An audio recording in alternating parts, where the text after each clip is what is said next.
Tempering validated research with over 20 years of on-the-ground experience building engineering organizations, we're changing the way you think to change the way you lead.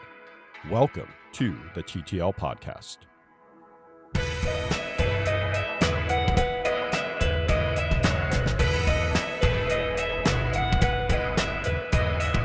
Hi, everyone, and welcome to this week's episode of the TTL Podcast. Andy is off on a bike adventure somewhere. I think the last I heard from him, he was at a Neanderthal museum of some sort that he was visiting. Anyway, so it'll just be me today, which means this is officially a VacationCast episode. Both Andy and I have gotten feedback from our listeners that they really enjoy hearing real-life stories of ours and other people's experiences. So we generally try to weave those in as much as we can into all of our episodes.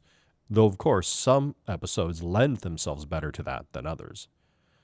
But for today's VacationCast, I thought I'd dive directly into a real-life story and share a short, but I think memorable war story from my past.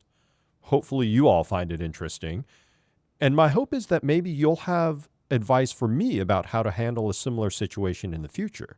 I know that Andy and I do a lot of teaching on this podcast, which we love, but we are also always eager to learn from our audience as well. And there's no better way to do that than to share some of the challenges that we've experienced in the past. So to set some context for this particular story, at the time I was working at a large tech company. Some people use the phrase big tech or FANG to colloquially refer to these types of companies, even if they're not actually part of the FANG acronym, which has a very specific set of companies within that acronym. This company that I was working at was a global company. It was well capitalized, and it had a bunch of features of those types of companies. Think centralized HR departments, well-defined career ladders, that sort of a thing. For this company, I was heading up an organization that consisted of multiple AAA teams. So as a reminder for our new listeners, or for those that don't quite remember, AAA stands for Authority, Autonomy, Accountability. So these teams were fairly autonomous and had distinct charters, KPIs, that sort of a thing. One of these AAA teams was fairly new and consisted of a large number of external hires, including having an externally hired new manager. So, new. I would say the average tenure for folks on this team was about 6 months at this point in time when I'm relaying this story. I think another piece of important context is that most of the new people came from the same former company. This was during a hiring boom, so many people were moving from company to company.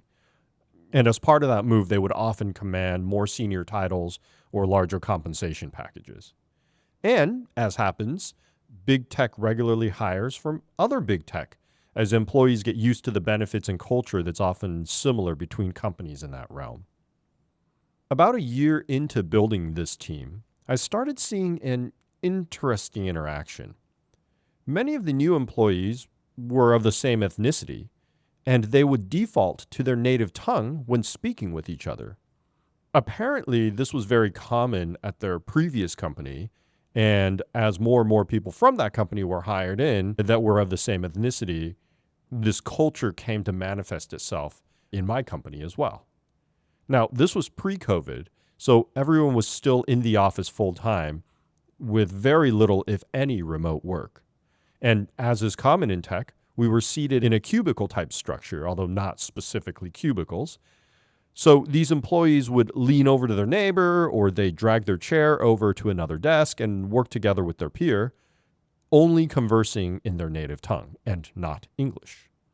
This was actually more than just short conversations, too. Sometimes you can imagine they'd drag a whiteboard into their common space, and a few employees would gather around that whiteboard and brainstorm in their native tongue. Or if there was a meeting with folks of the same ethnicity in a meeting room or out in the open, those meetings would often be conducted in their native tongue.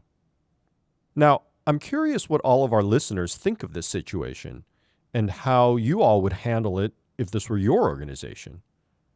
For me, on the one hand, many of these folks were quite a bit more facile in their native tongue than in English, and I believe they felt like they could get work done faster and better by speaking in their native tongue. Also, respecting diversity is obviously extremely important. And if this only happened in, say, short conversations between just pairs of people, I don't think it would have even piqued my interest. But on the other hand, I'm also a big believer in information radiation, and I think that's one of the huge benefits of being co-located. You can overhear conversations that you can then have positive contributions to. Information radiation is also a huge enabler of informal learning, which, if you've listened to any of our previous episodes, you would know we think informal learning is critical to building a true learning organization. And I think the last thing in my mind was there felt like there was a little bit of an exclusionary effect as well.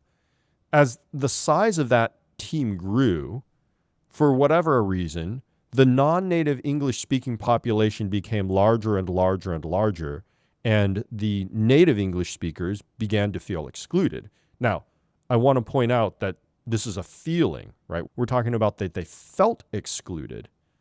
It wasn't that there was specific process or intent to exclude them, and it wasn't like they were actively being shut out of conversations that they, quote unquote, needed to be in.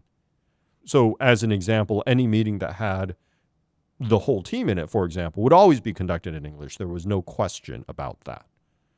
So given all that, what do you all think? Was this a situation that required any sort of leadership intervention?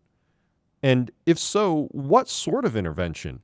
What sort of guidance would you give if you were to intervene in this situation? And if you feel like it didn't require intervention, is this something that you would continue to monitor?